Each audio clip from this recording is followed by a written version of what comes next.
All right, let's get everybody on here. Thanks for showing up, everybody. Good to see you, Nancy and O'Neill. Thanks for everybody being here. I think we got our recording here started, and this is Jeff Glover's time. I watched a webinar a while back you did, Jeff, that was incredibly insightful on the true cost of a lead, and especially with everyone kind of being inundated with buyer leads now because everyone wants to buy a house. It probably has only increased the message of what you said before on the true cost of a lead because there's a lot of leads and not a lot of homes, so there's even more cost. That's right? Yeah. So anyways, I'm kind of getting into where we're going to talk about today. But Jeff, let's just have you talk, man. This is your audience. The true cost of a lead. I guess it just starts off with you sat down, you did some calculations of different lead sources for yourself, doing this at a high level. And you spoke to many other top teams around the country that know their numbers, not making them up. And got real data. Why don't you tell us what you're seeing out there? So what I found in this little experiment is that many high-level teams, including ours, by the way, to some degree, were not or are not taking into consideration the amount of time it takes to siphon through, what people are calling the kind of top of funnel leads, the leads that enter into your funnel in one way or another because they're going to do something 6 months from now, they're going to do something a year from now or 18 months from now. So this whole idea, basically what this study did is I kind of debunked this idea that we are looking for and prospecting for nurtures versus appointments. What I uncovered is that never stop lead generating for appointments. Don't buy into this whole idea that nurtures are the way to go because of the amount of time it spends to follow up with the nurtures, stay in touch with the nurtures, email, text. Now, listen, I get it. I took into consideration all the automated systems. I mean, I know I poke fun at myself on how I was like the last guy on this earth with a BlackBerry, but we've still had a CRM for several years. I know how these things work. A great CRM, by the way.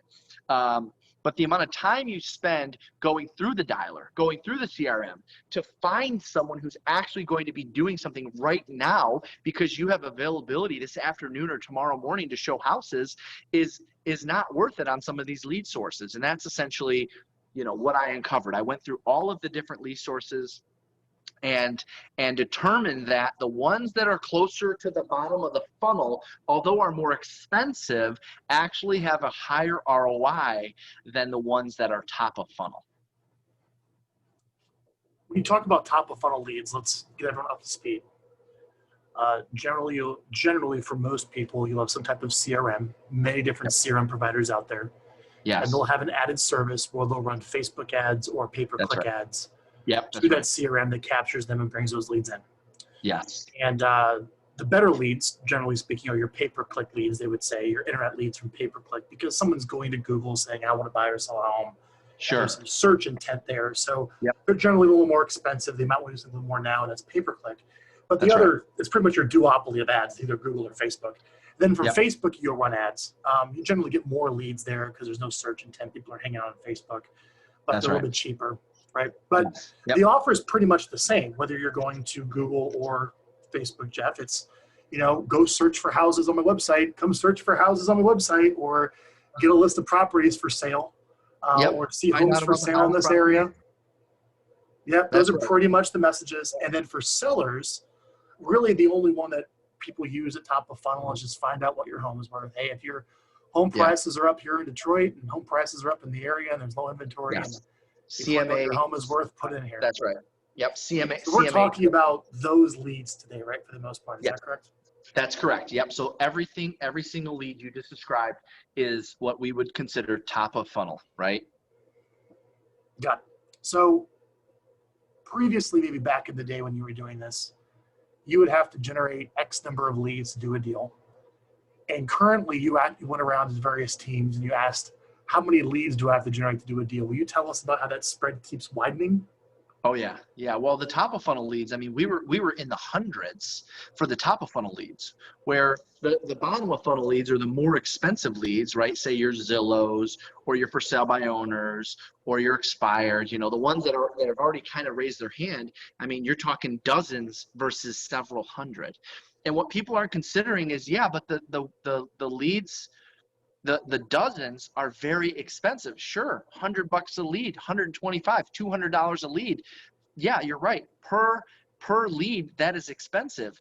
But over here, I can get 200 leads for the same price of your one Zillow lead.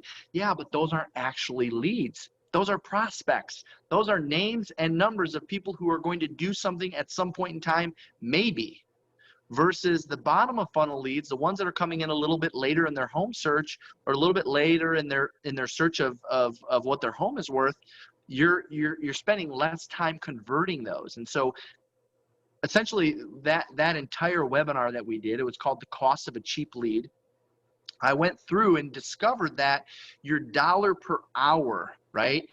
Your dollar per hour, if you factor in how much time it takes to convert the top of funnel, the cheap top of funnel versus the middle or the bottom of funnel, you actually end up spending more on a $15, $20, $30 Facebook lead because of the amount of time it takes for you to convert and the amount the amount that you have to buy. So it's not just a matter of, well, yeah, they're cheaper, but you have to buy more. But watch this, Frank. It's, yeah, they're cheaper, you have to buy more, and you have to spend more time converting. Well, what is your time worth? Well, once you factor in how much time you have to spend converting, they're not cheaper at all. In fact, they're actually more expensive. And that's what that study I did uncovered. So let's talk about some numbers. So let's talk about buyer leads and seller leads from your online sources, such as pay-per-click and Facebook, which is where these top of funnel, where most people pick off their quote-unquote cheap leads. Just from Facebook, and there's many ways people you can go to that will do this, but essentially the offer on Facebook is search for houses or take a look at pictures of houses or a list of houses. How many buyer registrations where you basically, hey, if you want to see the pictures of this house, put your information in, or, you're kind of, you're asking them to register on your website to search for properties. Yeah. How many of those do you need to actually find somebody that wants to buy a home, let's say within a year? I mean, it depends. Like your reactions. It depends on your messaging, but I would say you're close to 1,000. I mean, it is ridiculously high. Hold on. Yes. Are you kidding? Yes. 1,000? Yes. Hold on. If you want a sale tomorrow, yes. I'm telling you. Well, tomorrow. I'm saying within a year. Oh, gosh. Okay. Okay. Yeah. Okay. So you wanted a sale tomorrow. Yeah, you probably need to have 1,000 leads. I get it. But let's just say, I don't know, you got to look at the time period, but I don't know, is it 100 leads to get a deal? Is it 150 leads to get a deal? What's the conversion rate here? It's around a few hundred. So depending on your message, depending on the price point, depending on your market, it's going to be anywhere between 150 and 250 top of funnel leads to have one sale in a 12-month time frame. So just call it 200 to keep it simple. I mean, obviously there's a lot of variables, Frank, right? Because average price point, what your ad looks like, what language you're using. I mean, you could put an ad out for a property for lease, and you could probably find a tenant within 10 days. But if you're in the higher price point, $300,000, $400,000, $500,000, several hundred of those leads are needed in order to find someone that's going to do something in the next 12 months. See, that seems higher. I've always heard it's maybe 100 or less, but the people that you talk to doing this, it's around 200. Yes. And that's personal experience. I mean, we've been doing it for 2 years now. Anecdotally, what you hear and what your personal experience is. Yeah, we've been doing it. I mean, I'm only sharing with you personal experience plus the conversations that I've had with people. Yeah. So, maybe it is 100 to 1. But then I would say, okay, what is your message, and are those really top of funnel leads? If they're Facebook leads, no, I would argue that it's substantially more than 100 to 1. Got it. Pay-per-click, maybe. Pay-per-click, maybe. But for most people, they're not doing pay-per-click. It's usually picking off Facebook. Yeah. Let me ask you this. So you teach in your last webinar, it's just three follow-up attempts, right? Call them 3 times? It's 3 calls, 3 texts, and 3 emails in 3 days. Got it. 3 calls, 3 texts, and 3 emails. And that's the formula that we follow on a new lead that we haven't reached yet. So let me get this straight. You'd have to do arguably 600 attempts to reach out to the 200 leads that came in to get one buyer deal. Well, that would be 600 calls. Yeah, if you're calling them 3 times. Yeah. So no, it's actually 1,800 attempts. Yeah, because I'm packaging them all as one, but it's really 1,800 with all the three medias. Yes. My goodness. Yes. All right. So I would probably say Facebook leads are your cheapest. And can I tell you why that is? Can I tell you why that is, Frank? Because it's all about being in the right place at the right time. And the problem You muted yourself, Jeff. I mean, the problem with the whole idea of nurtures is they're not anywhere near ready right now. So agents do all their aggressive follow-up techniques now up front, and then just set them on a drip campaign and forget about them. When really those people don't need the aggressive approach up front. They need the aggressive approach 6 months from now, 12 months from now. Well, 6 to 12 months from now, Frank, most agents forget about that lead that came in. They forget about the weak conversation that they had with the buyer because they just set them up on a drip campaign and forgot them. Yeah. Okay, so Facebook, pay-per-click, those are your internet leads. I would assume that you did this for a while, or maybe you're doing it at a lesser level. But you made a switch where I think you were doing this at one time, but then you were like, we need to stop doing that because it was getting too expensive. Is that correct? Or are you still running this stuff? Or where do you stand on your team with running this type of online lead generation? So we dialed back some of our spend, obviously during COVID we did, but no, our spend on the middle or bottom of funnel leads has remained about the same over the last several years. So let's talk about middle and bottom of the funnel. What do you mean by that to the audience here as far as offers you're putting out the marketplace? Yeah, so middle of the funnel would be defined as we're just starting our home search and we want to get out and see some homes. All right, that's kind of middle of the funnel. Bottom of the funnel would be we've been looking at homes. We need a new agent. This agent's not working out, or we've been looking at homes. We want to put an offer in, but we don't want to use our previous agent because we're not getting any offers accepted. That would be bottom of funnel. Say that again. Say bottom of the funnel one more time. Basically, bottom of funnel is anyone who's ready to write an offer in the next week. Middle of funnel is anyone who's going to do something in the next month or two. Top of funnel is 6 to 18 months. Got it. What about sellers? What about offers for sellers, top, middle, bottom of the funnel, would you say? So top of the funnel is find out what your home is worth. You're putting those offers out to the marketplace. Top of the funnel would be a general CMA. And I mean, we even actually developed our own technology. I think I was telling you about. Tell people where they can go to get that. It's pretty cool. Yeah, Upraise. Now we turned it into an iBuyer, Upraise, Uprace, if you want to check it out. But originally we had the thought process we could get them a little further down the funnel by getting them involved. They can send pictures right through an app. They can put in their improvements, and we can give them a more accurate value for their home than they're going to get on Zillow. And so we've got a lot of experience in these types of conversations just because of that particular application. That's pretty cool. All right. Yep. So again, let's go through middle and bottom of the funnel for seller leads. So top of funnel is a free CMA. Whether you do that or your system online does it instantly with like your free home value report. What would you say the middle of the funnel is for a seller lead? Middle of the funnel for a seller lead would be somebody who wants a realtor to come out and give them an idea of what their home is worth. It's a real CMA. Right. Yeah, there you go. So top of funnel, you have online CMA. Middle of the funnel, you have an in-person CMA, and bottom of the funnel is the one offer on their home. What's that? What's the bottom of the funnel? Bottom is we're interviewing agents to list our home for sale. Got it. So let's speak to an agent that's doing a couple deals a year, and you really get seduced by the idea that I can give money to Facebook and Google and get leads. It's probably not what you're teaching, and maybe you provide that available. What do you recommend?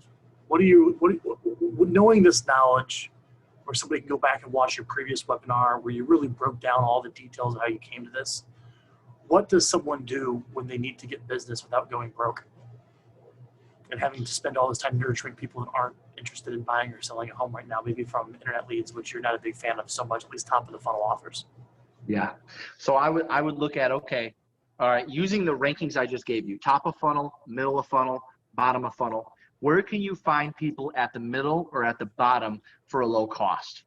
right? So of course, Frank, and this isn't going to be a surprise to you on sellers, okay, who's at the bottom, low cost for virtually nothing? Expireds, for sale by owners, people who have raised their hand already and said, we're selling. And even though we're selling on our own, maybe we're open to an agent. On the buy side, and you've seen, a lot more of these with inventory levels being so short, you want to get clients on the buy side. You're going to do, without spending money, you're going to do as many open houses as you can, because you're getting out in front of people that are looking at homes. And so again, I'm not telling you anything you don't know, and anybody watching this is like, well, duh, we've been hearing that for years, right? But unless you want to spend money, that's where you have to go.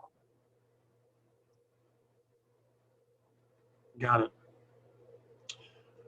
When it comes to working in an agent's database, expireds, FSBOs, whatnot, they have their current past clients in Sphere. What do you recommend someone does when they're working their existing list? Well, for starters, your database is not going to give you as much immediate business as like an expired or as a for sale by owner.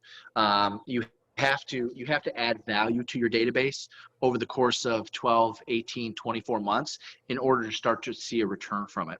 And for a new agent, adding value means one thing, ready? Building credibility.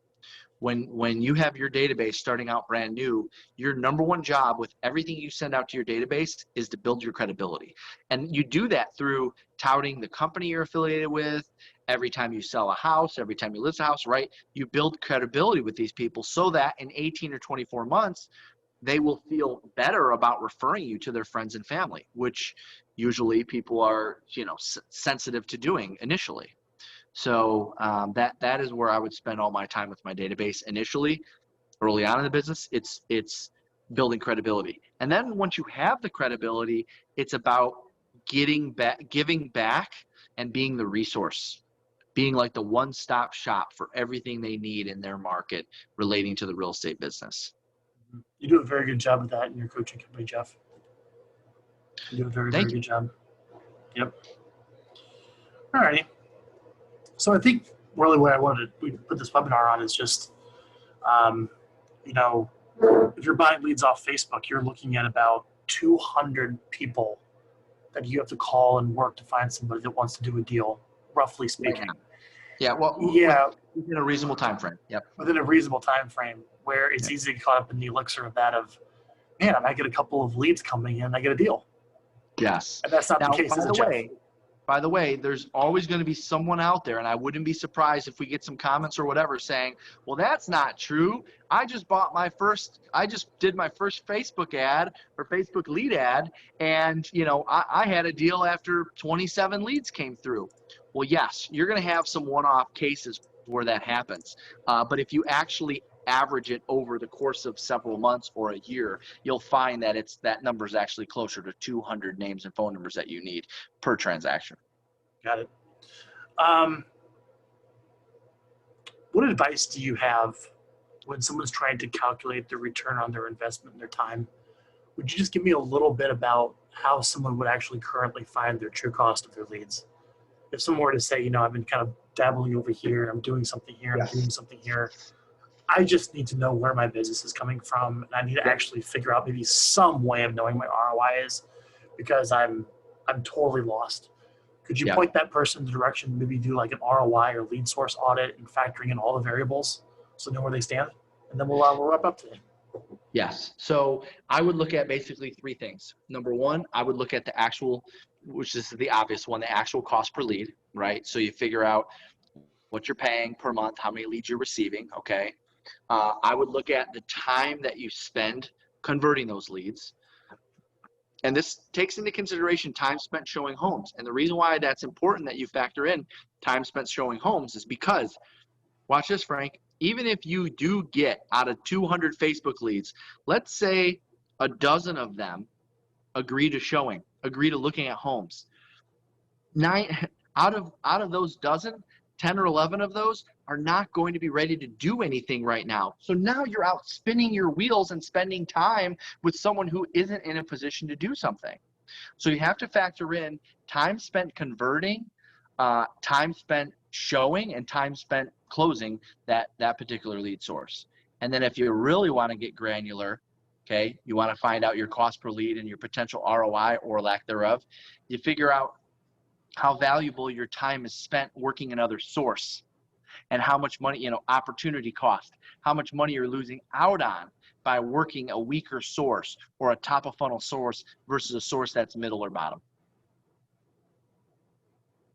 Do you see many agents now starting their entire business just on internet leads alone?